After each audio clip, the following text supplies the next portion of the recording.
Hello, it's me. I'm not doing the Sunday reads anymore, and I'm wondering if I should just do a check-in every once in a while. Say, hey, I'm alive. I'm not just being held in my office doing whatchamacallit, doing book reviews. I'm actually alive and out and about, and how am I doing? So I thought, okay, I would just turn on the camera and say, hey, how am I doing? I guess I'm doing okay. I'm working.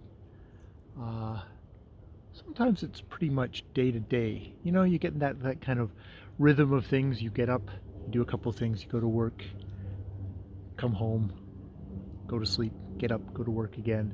And then on the weekends, you just, you get the groceries, you do the laundry, you try and scrabble together a couple of book reviews and all that stuff.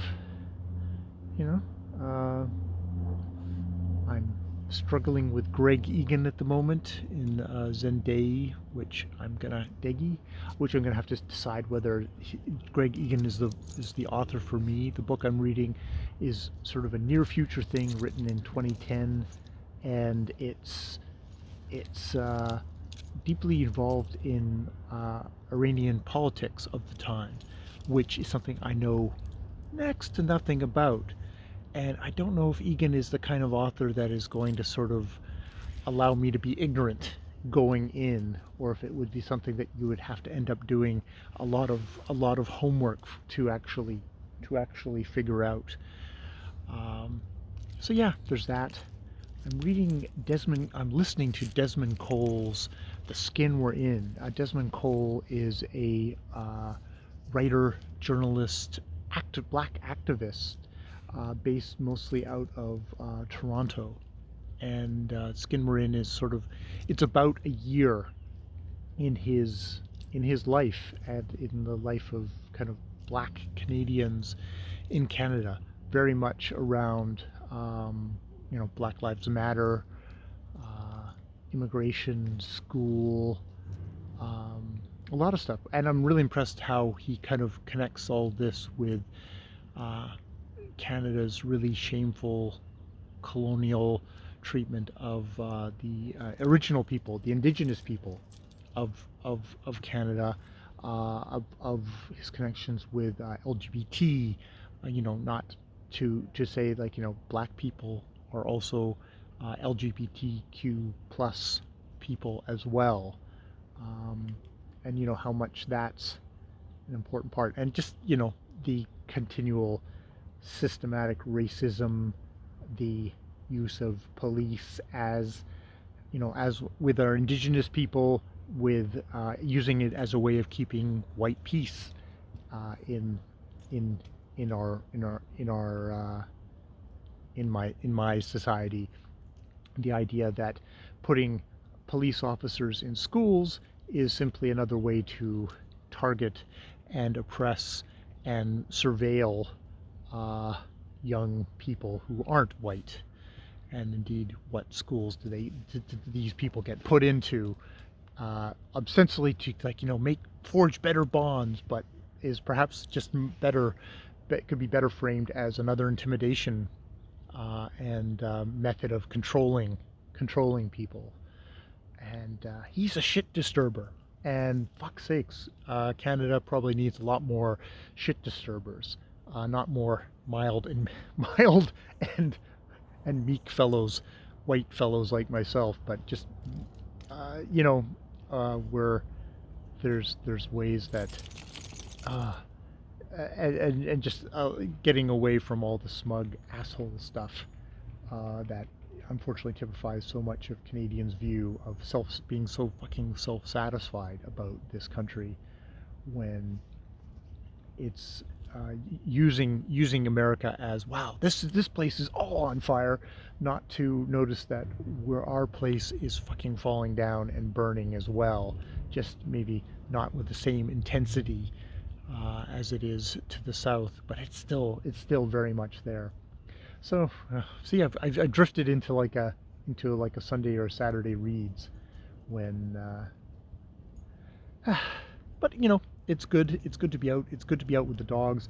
Um, the back of the house is getting ripped up at the moment because our old deck, it got torn down a while ago, and now they're starting to kind of do all the stuff to make it all skookum to raise a new deck there, stuff that I'm not qualified to do, and just with my back and stuff like that, I can't even do that kind of that the heavy physical labor of that.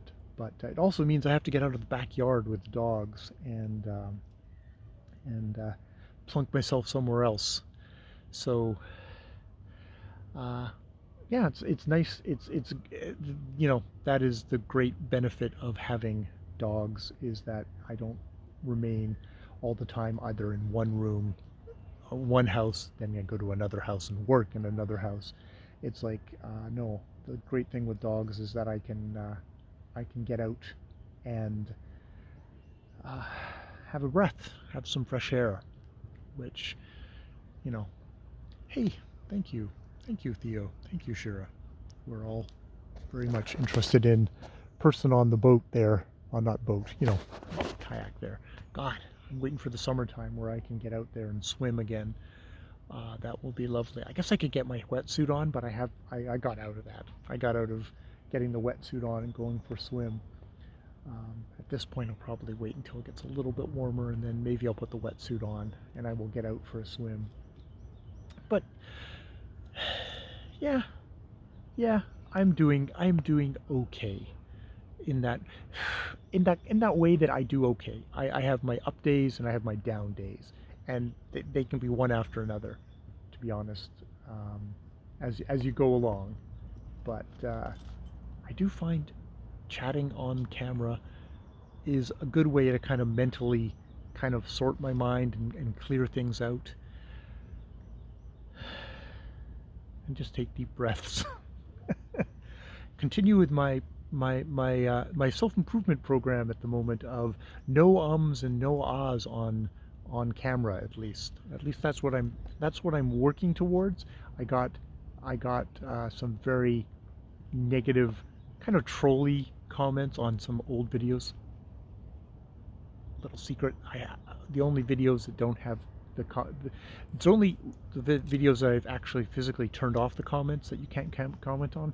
There's like old videos that people will like say, I totally disagree with what you said about this book, and for this reason, this reason, this reason. And I'll be like, oh, that's really interesting. I have no idea what you're talking about. I don't remember that book at all, but I'm sure Video Jay could have a really great conversation with you about that. But unfortunately, he's just encased in this video now. But yeah, someone left a comment of